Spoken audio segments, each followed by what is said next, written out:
জলপাইগুড়ির সভা থেকে দেশের নেতা কেমন হওয়া উচিত তারই পাঠ পড়ালেন মুখ্যমন্ত্রী মমতা বন্দ্যোপাধ্যায়। কেন্দ্রের বিজেপি সরকারকে আক্রমণ শোনাতে গিয়ে বড় বড় বুলি মুখ্যমন্ত্রীর গলায়, কিন্তু স্বয়ং মুখ্যমন্ত্রী ও তার দলের নেতাদের কর্মকাণ্ডে সেই প্রমাণ মিলছে কই? অন্যের দোষ খুঁজতে ব্যস্ত মুখ্যমন্ত্রী কি ভুলে যাচ্ছেন তার আমলে কিভাবে এই বাংলায় অপমান করা হচ্ছে মনীষীদের? দেশের নেতা কেমন হয়? গান্ধীজি যেমন হয়। দেশের নেতা কেমন হয়? বাবা সাহেব আম্বেদকর যেমন হয়। দেশের নেতা কেমন হয়? নেতাজি সুভাষচন্দ্র বোস হয়। দেশের নেতা কেমন হয়? রবীন্দ্রনাথ ঠাকুর হয়, নজরুল ইসলাম হয়। সত্যিই তো, দেশের নেতা তো বাবা সাহেব আম্বেদকর, নেতাজি সুভাষচন্দ্র বসু, রবীন্দ্রনাথ ঠাকুরের মতোই হওয়া উচিত। কিন্তু নিজের এই কথাগুলো কি আদৌ মনে প্রাণে মানেন তিনি, নাকি মুখেই মারিতং জগৎ? देश का नेता वही होता है जो देश को समझते हैं, देश के लिए समझदारी का काम करते हैं। और देश को नेता वो नहीं है जो जात पात में भाग करते हैं। একদম ঠিক কথা বলেছেন মাননীয়া, কিন্তু নিজে যে হরদম মনীষীদের অপমান করছেন সেটা কি ভুলতে বসেছেন?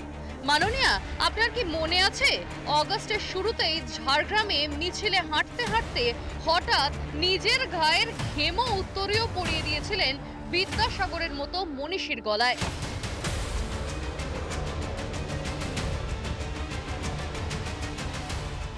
শুধু দলনেত্রী মনীষীদের অপমান করেছেন এমনটা নয়, নেত্রীর যা কর্মকাণ্ড দেখেছেন তাই তো শিখেছেন তার দলের ছাত্র নেতারা।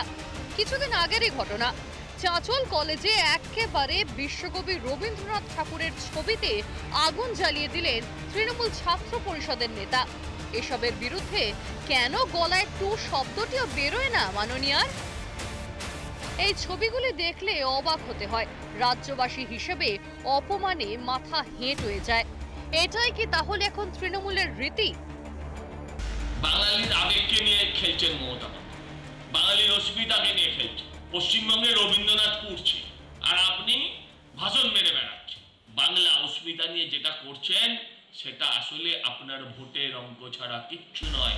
আমরা মনীষীদেরকে সবসময় সম্মান করে চলি। এই বিভিন্ন মেট্রো স্টেশন আমাদের মনীষীদের নামে হয়েছে, বিভিন্ন রাস্তাঘাট মনীষীদের নামে হচ্ছে, এবং সারা বাংলার বিভিন্ন জায়গায় কবিগুরু রবীন্দ্রনাথ ঠাকুর, কাজী নজরুল ইসলাম থেকে শুরু করে মমতা বন্দ্যোপাধ্যায় যথেষ্ট সম্মান দেয়। মমতা বন্দ্যোপাধ্যায় মানুষ হিসাবে বিচারিতা করা ওনার স্বভাবসিদ্ধ ব্যাপার। ওনার দলের লোকেরা বিদ্যাসাগরের মূর্তি ভেঙেছিল, দোষারোপ ওনারা অন্য কারোর উপরে চাপিয়েছিলেন। এটাই মমতা বন্দ্যোপাধ্যায়, অবাক হওয়ার কোনো কারণ নেই। বাঙালি অস্মিতা নিয়ে গলা ফাটিয়ে বেড়ানো মুখ্যমন্ত্রীর নিজের দলের দোষের বেলা চুপ। এ কোন বাঙালি প্রীতি মমতার, নাকি পুরোটাই ভোট ব্যাংকের রাজনীতি? রিপাবলিক বাংলা। নানা ধরনের কন্টেন্ট দেখার জন্য লাইক করুন, শেয়ার করুন আমাদের ফেসবুক পেজ, সাবস্ক্রাইব করুন আমাদের ইউটিউব চ্যানেল। পাশাপাশি অন্যান্য ব্রেকিং নিউজের জন্য অবশ্যই চোখ রাখুন রিপাবলিক বাংলায়।